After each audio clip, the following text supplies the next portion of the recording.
It affects your whole budget. Other parts of the roll forward, pension expenses decreasing by $310,000. Okay. So the town basically gives us a bill for pensions and we have to pay it. And typically over the past 4 years, not 4 years, past forever years, we've paid 25% of the town pension costs.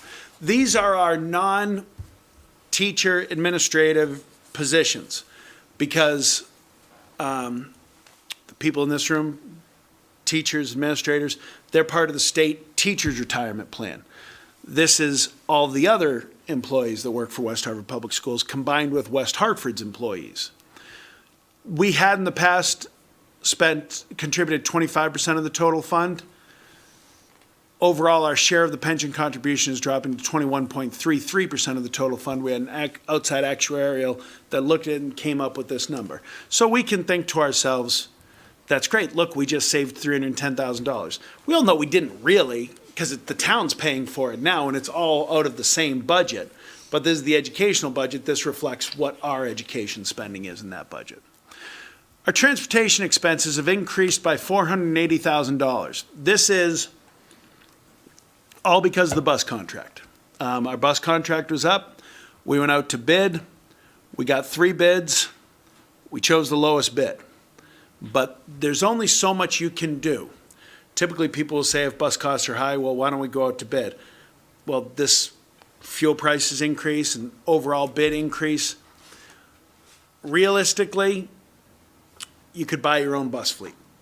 But then you're hiring your own bus drivers, you're going through this whole process, and it's a massive outlay at one point, and you're taking on all the risk, all the insurance, all of those issues. It's why districts don't do it anymore. The problem is because of the massive outlay, there's not huge competition in the field of transportation. I've often said to people when they say, what business should I invest in? I say, school transportation. Start bidding against these companies. But so basically that's a $480,000 increase there, a little over 6%. So that's a big jump. Another big jump is tuition expenses have increased by $630,000.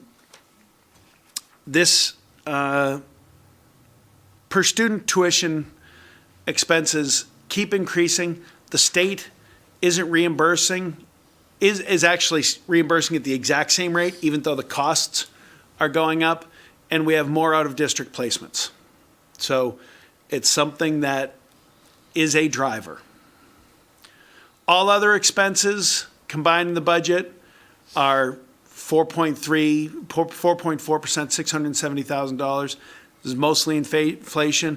We had a tremendous copier contract. When you think, well, how could that really affect something this size? Think of 16 schools plus central office. Think of the pure number of copiers. And if your average copy cost doubles or something like that, it's significant. And then in addition, the new lease at ASD for the 11 Wampanoag site that we had outgrown its usage and moved to that site. And a few of you visited, I know, thank you very much for going over. That's a $670,000 increase.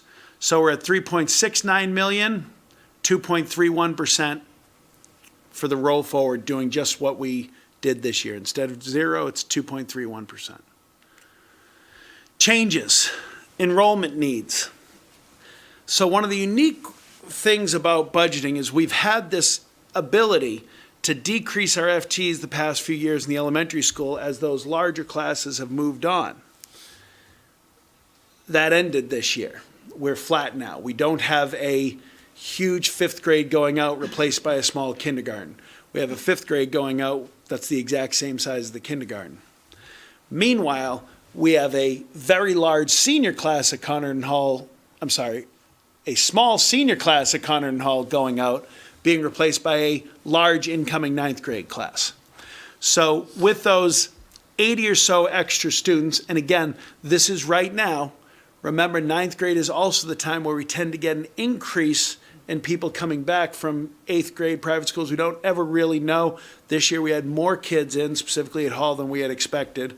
So we kind of operated under budget at the high school this year as far as FTEs go. Now, those 80 kids, if each take 5 classes, when the fact is they'll probably sign up for 6 classes or 5.5 classes, that's 400 more section requests for courses. That equals about 5.5 teachers. It keeps class sizes manageable. Those will split between Connor and Hall. I'll give you exact breakdown as we go through what the split looks like depending on the population of both schools. We have a meeting in mid-March where we get all the course requests in at both schools. We sit down with Dan, Julio, myself, Paul, basically all of the executive team, and kind of hammer out where each section goes across. And those are really difficult because you're deciding at that point to cancel some classes. This allows our high schools basically to stay the same. School refusal and family engagement. This is an increase. So these are the changes that aren't the roll forward. So Gretchen's going to go into this a lot during the workshop, and I know you'll have questions for it, and it's kind of a fascinating topic in that this is about those students that are not able to access the school environment because of most chiefly anxiety issues, mental health issues that are keeping them from school and keeping them from engaging. And the cost associated with that, that's not reflected here, what we're spending now is those students are often placed during a program at IOL, sometimes Wheeler Clinic. It depends on the type of situation, but we're outsourcing people to work with those students that aren't in. But you have to identify them first. So during that whole process, our assistant principals, our school counselors, and really, I used to think of school refusal in terms of a high school issue. This has gone down throughout our schools now. So we're talking about our school psychologists, our school principals that are working in an area, and one of the key elements of this is family engagement. Now we see when we talk about mental health how important family engagement is. To work with parents and the family at home, guardians, to talk about and train and work together and give that counseling necessary to get those children back in school. This isn't the 50s and 60s where we can just say, well, they're dropouts. You know, that's not appropriate. We've got to do everything we can to bring them back. Right now, we're spending a lot of money to bring in experts that are consulting with each child. By creating a team, which would be basically 2 special education teachers, 2 TAs, the special education teacher, really one focused on in school, bringing the students back, one focused on being out in the community with those families that are working on this. We believe that in the long run, there's a savings financially perhaps in what we're spending on the outsourced piece now. But there's also a mental health savings within the building, as we have people that this isn't what they do really. This isn't their expertise, spending their time, spending their resources working on this area, that having a unique position focused on this area will allow them even more time with their students in the building. So that's the focus. This is a Gretchen idea, Gretchen program that she's talked to other people about how they're working on, and with her whole team, I should say. And it used to be we were talking, I can tell you, very recently we were talking about 10, 15 kids in the district. We're in the 60s now, okay, over a 2-year period, this growth. This is the biggest area of worrisome growth that I see in the district right now. And I'd love to tell you, and here's the reason why, so this is what we need to do. I can't tell you that because each individual case is a little bit different. Again, Gretchen will be able to answer much more of your questions about this. Post-secondary program enhancements. This is something, this in some ways might be the thing I feel most passionately about in the budget. And I've mentioned this before to you. I believe that what our society is doing with our most needy children once they become 21, 22 is an abomination to decent society. I think our cuts, the Department of social services, Department of Developmental Service. I'll be honest, last year as I kept going to the state and testifying, I'd run into the leaders of these groups and I'd be like, I feel guilty. I should testify for them instead of West Hartford because I so believe in what they're arguing for too. Because we do a really good job with kids until they're 21 years old, providing structure, providing training. And then it stops. And it's stopping just as oftentimes parents are reaching a point where they're aging and they're beginning to worry about who's going to take care of my child.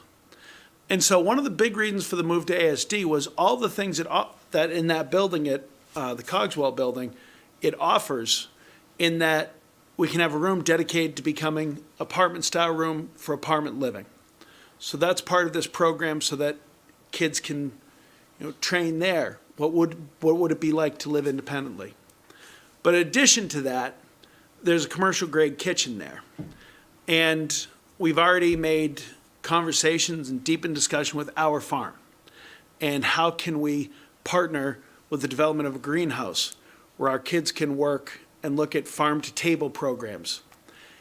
And I'd like our commercial kitchen to be used for those kids can work. And I always believe you should use the natural resources available at your disposal. It might not be a natural resource, but if West Hartford had one, it's restaurants. And so if we were going to look at how do we do what we can do for these kids, it's partnering with our restaurants. And I would love to tell you that I'm going to be the one that's going to be out there knocking on restaurant doors, and I will, as will Gretchen, as will anybody that's in this room, and anybody that's out there that's watching, let us know. But we need somebody that's an entrepreneur. We need somebody that's a contracted service to start this program.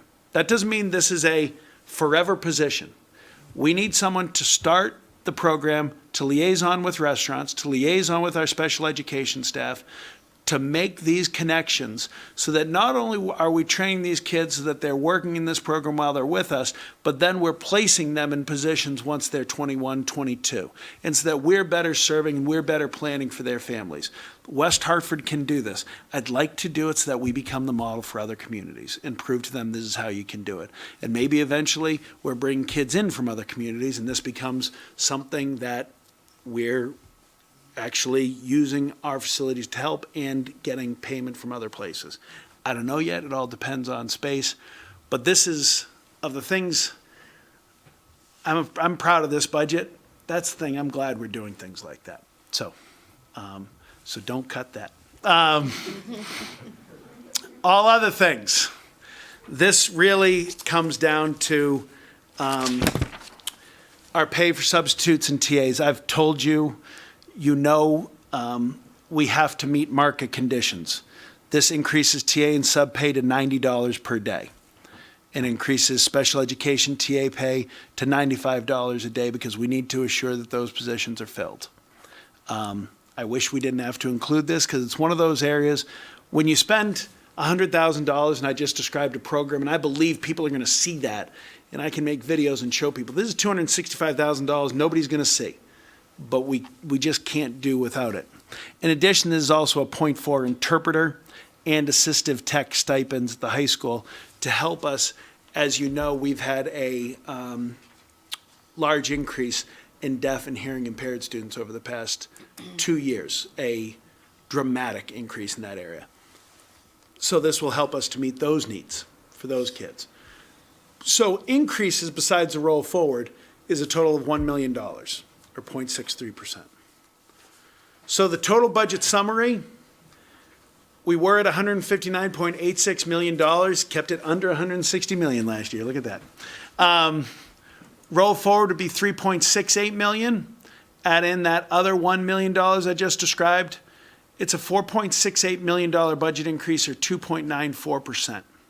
So the 2018-19 budget under this document would be $164.55 million. I don't take that lightly, what I'm asking from the community. I don't take it lightly, what I'm asking for you. I believe we can be trusted with your money. I believe we provide on the investment and we give a great return. That being said, that's what you guys are elected for. This is your number one job, is deciding on what is the appropriate expenditure level to meet the educational needs of this community. And And you should immerse yourself in it, and don't ever feel bad about asking questions of us about this. If we can't answer a question with a why, shame on us. So, next steps.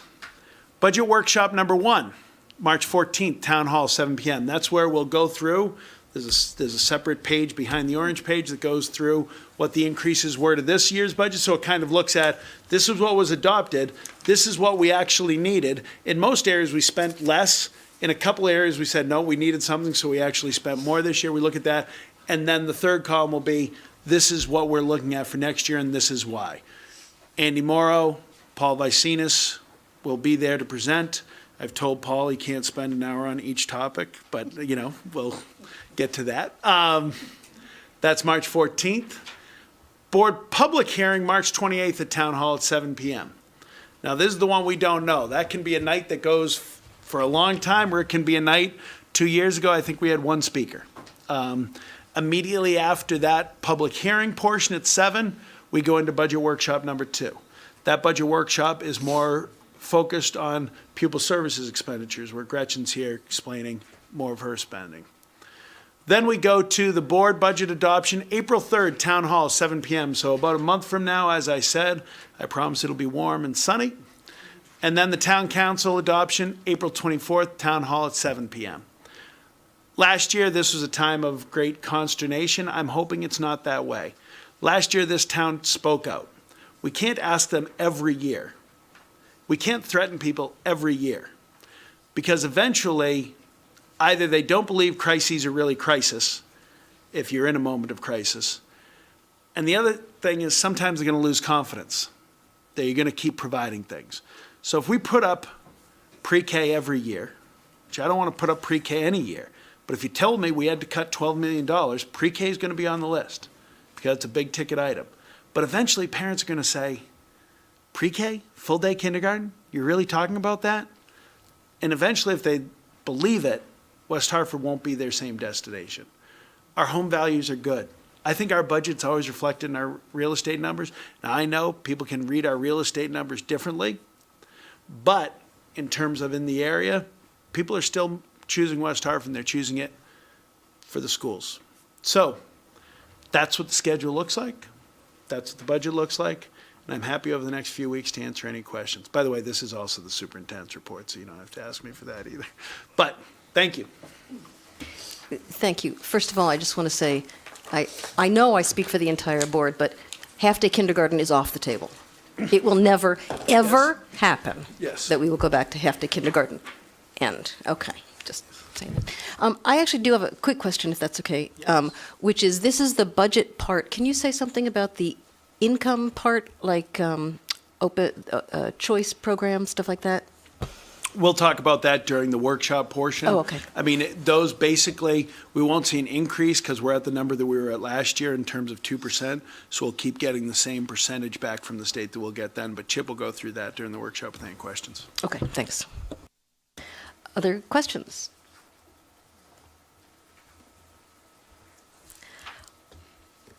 Okay, then all in favor of receiving the superintendent's recommended 2018-2019 education budget, please say aye. Aye. Opposed? Okay.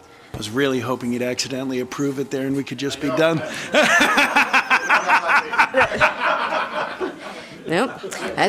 That's why receiving was the word, the key word. Yep, exactly. So we can skip the superintendent's report. Staff reports? Okay, we move right to approval of the minutes. First of all, can I hear a motion that we approve the minutes of the regular Board of Education meeting? I make a motion we approve the minutes from February 21st. Second? Second. Any changes or corrections? Okay, all in favor? Aye. Opposed? Okay, moving right along. Board members, any communications or reports or any other information you guys have to share?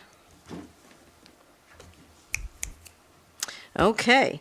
Then the only thing that everybody is still waiting for, the report from the student board representatives.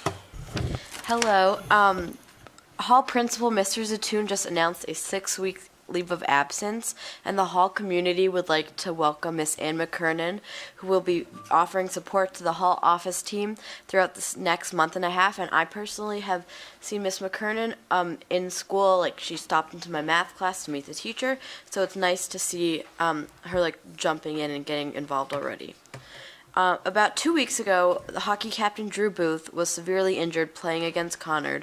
He suffered broken eye sockets in both eyes, a broken nose, and other injuries. He underwent 11 hours of neurological and reconstructive surgery and is now recovering. There is a void within the Hall community, and we are all praying for him and hoping he'll be back soon. Girls basketball just won state quarterfinals and advances to the semifinals versus Enfield on Friday. This is to be held in Bloomfield, and I think at 7 p.m. The in-school SAT is March 21st, and that will be a full Wednesday, so 1248 dismissal will not be happening that day. Pops and Jazz 60th anniversary is opening this weekend and playing for the next 2 weekends. Come see this favorite event and so many of Hall's musically and artistically talented students. Every year it's amazing, and this is the 60th anniversary, and the choir teachers, of many years, it's her last year doing it, so it will be a show to see. And another favorite annual event that's going on is the dodgeball tournament, and today is the second day out of 3 days, and then there will be playoffs and finals. It's a big deal, and it's lots of fun, and there's a huge crowd. And students have requested that Board of Ed members be notified and invited to a walkout on March 14th. The National School Walkout protesting gun violence. They want you guys to be there to see their activism, leadership, and unity for the greater good and safety of all, because I know that for the students who are organizing it and care deeply about it, this is something that they want you to understand, and as Board of Ed members, I think this might give you a greater insight of what the students who you do all this hard work for care about. So thank you. Before you continue, I just want to say, first of all, obviously we all wish Dan Zatoon's family well as well. And about the March 14th thing, if you could send me an email with details, then we can The only cautionary I want to say about this is we will be closing off the campus to adults. We need to make sure it's safe anytime we have people going outside. So I can certainly make arrangements with you. You're part of the school community, but I don't want people to think that there's a large invite because we cannot have people we don't know on campus. Well, we can stand outside and watch. But anyway, if you can send us the information, Yes. we can decide what we're going to do. But thank Okay. you. Yeah. Okay, I have a question. Maddie, did you want the track boys, New England's going to nationals? Thank you. This past weekend, the boys track team went to the New England championships, and the 4x800 relay race won, and that was 3 juniors and 1 senior. So congratulations to them. That's really exciting. They're going to nationals. Where is that? I learned that it's East Coast because indoor is a East Coast thing, and California and the West Coast don't do indoor track. Because there's but they're going. outdoors. They Yeah. have outdoors there. They don't need the indoor track. So they go to New England's, and they're favored to be one of the top 3 in New England. I mean, in the nation. Wow. So it's a big deal. Cool. Thank you. Yay, us. All of West Hartford should celebrate, but Okay, so Conard's annual musical production is making its opening debut this Friday, March 9th, with shows running through the 17th, and tickets are still available, and everybody is welcome to purchase them. The link to purchase the tickets is on the Conard website homepage, so we invite everyone to come and check it out. It's really different than the plays we've had in the past, so it's exciting to see, and I hope the audience will like it. Additionally, the National Art Honor Society at Conard is hosting a fundraiser for Puerto Rico during Lunch Waves. So it's an opportunity for students to purchase beautiful bowls and jewelry for a worthy cause. And the fundraiser table is located in the CAF during Lunch Waves. Also, the junior and senior class board are finalizing decisions about prom music and tickets. And the Conard Student Council is hosting our annual volleyball tournament on Thursday, March 15th at 6 p.m. in the Conard Gym. And all Conard students are encouraged to gather a team of 6 and play and pick up a sheet from Miss Casey in the library to sign up. Spectators are also all welcome. Spring sports tryouts are right around the corner, and we're excited for another awesome season. And finally, as many of you probably know, Conard beat the Hall Southington hockey game today in a states game at Veterans Rink. I'm really proud of the team, and I'm proud of the school spirit that Conard showed today at the game. So the Conard High School hockey team will be playing North Branford this Friday at Trinity's Rink as they advance to the next round of states. Thank you. Outstanding. Okay, those of you who couldn't get enough, there's future business to come to. Wednesday, March 14th, as you heard, is the Board of Ed Budget Workshop number 1 at 7 o'clock. Tuesday, March 20th, a quick 6 days later, is a regular Board of Ed meeting, also at 7 o'clock. March 28th, as you heard, is the public hearing at 7, followed by a budget workshop again. That's budget workshop number 2. And then Tuesday, April 3rd, is a regular Board of Ed meeting and the adoption of the budget, again at 7 o'clock. Any request for future agenda items? Okay, I just have to say that the Trinity College faculty, in an exploration of how to use clickers, because we're a little behind the times, had to vote on whether or not we would recommend that Trinity have a snow day tomorrow.